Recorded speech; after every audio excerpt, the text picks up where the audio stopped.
Hello everybody! In coordination with the Fluoroquinolone Toxicity Study Foundation, here is part 3 in the 3-part series titled The Overlooked Risks, Medical Scans, Contrast, Anesthesia, and Fluoroquinolone Toxicity, which will focus on anesthesia. It's totally understandable that people with FQAD, which is also known as fluoroquinolone-associated disability, are hesitant about taking more medications, especially when it comes to anesthesia. Research has shown that fluoroquinolone antibiotics can interfere with mitochondrial function, which is very concerning since mitochondria are the powerhouse of your cells and play a huge role in overall systemic health. Most anesthesia guidelines for mitochondrial safety are specified for primary mitochondrial disease, which is PMD, a genetic condition that might be helpful for those dealing with FQAD. The 3 types of anesthesia are general, local, and regional, and due to the amount of data, the following information is geared just toward major surgeries requiring general anesthesia.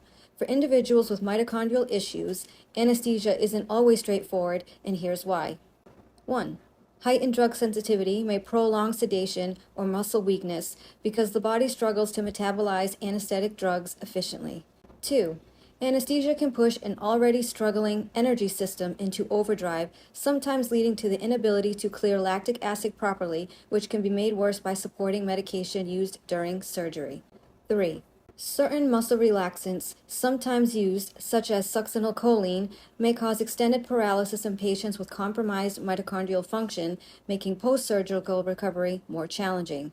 4. Some anesthetics can increase oxidative stress, potentially worsening brain fog, neuropathy, and other neurological symptoms. When it comes to mitochondrial issues, some anesthesia agents are generally considered more favorable than others, though opinions vary within the scientific and medical community.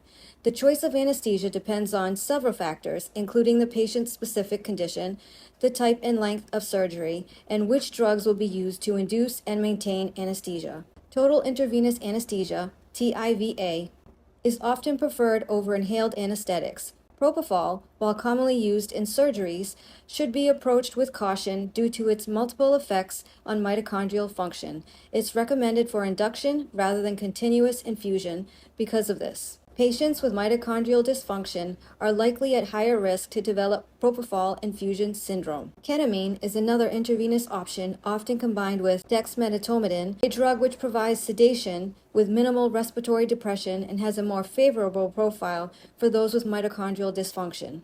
This combination allows for lower dosages of ketamine, thus reducing potential risks. Anesthesiologists may also tailor their approach by mixing different agents to balance effectiveness and safety. To mitigate possible issues, there are some things you can do before surgery, such as select a reputable university or hospital where you can choose your anesthesiologist as opposed to those that are subcontracted and show up just before surgery. It is vital you have a conversation with the anesthesiologist well in advance of the surgery date. Schedule your surgery for the first morning slot to minimize fasting time and reduce stress on your body and energy levels for a better outcome. Unfortunately, direct human data is lacking when it comes to anesthesia and mitochondrial response and remains variable to interpretation and debate. It is important to remember that the absence of published reports and adverse effects with an agent does not mean that the agent is safe. It more likely reflects a possible publication bias. To protect your health, always research in advance and ask detailed questions about all medications, IVs being used, as well as potential side effects based on your medical history. Finally, ensure you have proper notation in your medical file about possible mitochondrial dysfunction due to fluoroquinolones in case you must have emergency surgery at some point. For patients with FQAD, every health decision matters. Understanding the potential risks of anesthesia empowers patients to make informed choices and advocate for safer care options. If you have experienced symptoms after general anesthesia, sharing your story can help raise awareness and guide others navigating these challenging health decisions. If you're willing to share your story, please leave your thoughts in the comment section. I have to say this on behalf of myself and the Fluoroquinolone Toxicity Study Foundation. This video is based on experience, and it is for informational and educational purposes only.